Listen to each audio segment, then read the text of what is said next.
Capítulo 12. Pedro aprisionado por Herodes.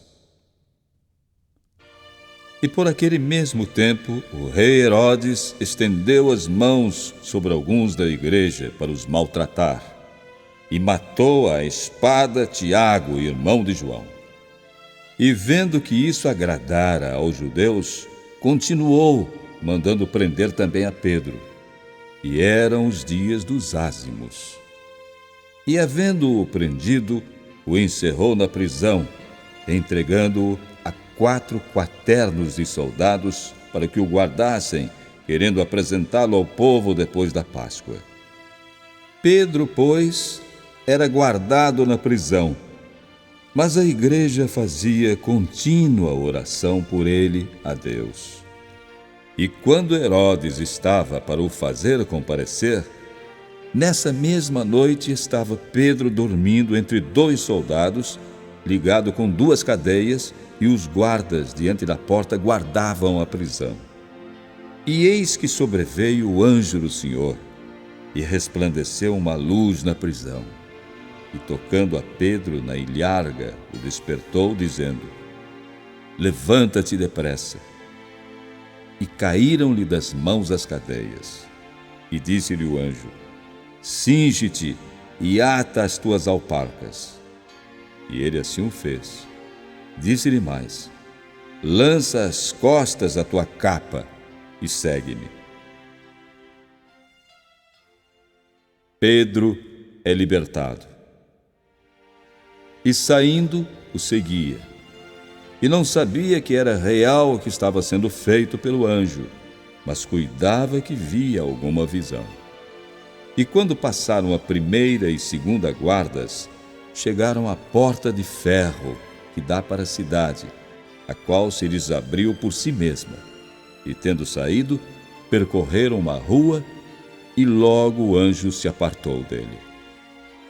E Pedro, tornando a si, disse: Agora sei verdadeiramente que o Senhor enviou o seu anjo e me livrou da mão de Herodes e de tudo o que o povo dos judeus esperava. E considerando ele nisto, foi à casa de Maria, mãe de João, que tinha por sobrenome Marcos, onde muitos estavam reunidos e oravam. E batendo Pedro à porta do pátio, uma menina chamada Rode saiu a escutar. E conhecendo a voz de Pedro, de gozo não abriu a porta, mas correndo para dentro, anunciou que Pedro estava à porta. E disseram-lhe: Estás fora de ti. Mas ela afirmava que assim era.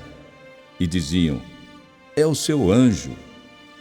Mas Pedro perseverava em bater, e quando abriram, viram-no e se espantaram. E ele, acenando-lhes com a mão para que se calassem, contou-lhes como o Senhor o tirara da prisão e disse: Anunciai isto a Tiago e aos irmãos. E saindo, partiu para outro lugar. E sendo já dia, houve não pouco alvoroço entre os soldados sobre o que seria feito de Pedro. E quando Herodes o procurou e não o achou, feita a inquirição aos guardas, mandou-os justiçar. E partindo da Judéia para Cesareia, ficou ali. Morte de Herodes. E ele estava irritado com os de Tiro e de Sidom. Mas estes, vindo de comum acordo ter com ele, e obtendo a amizade de Blasto, que era o camarista do rei, pediam paz, porquanto o seu país se abastecia do país do rei. E num dia designado, vestindo Herodes as vestes reais, estava assentado no tribunal e lhes fez uma prática. E o povo exclamava: Voz de Deus e não de homem.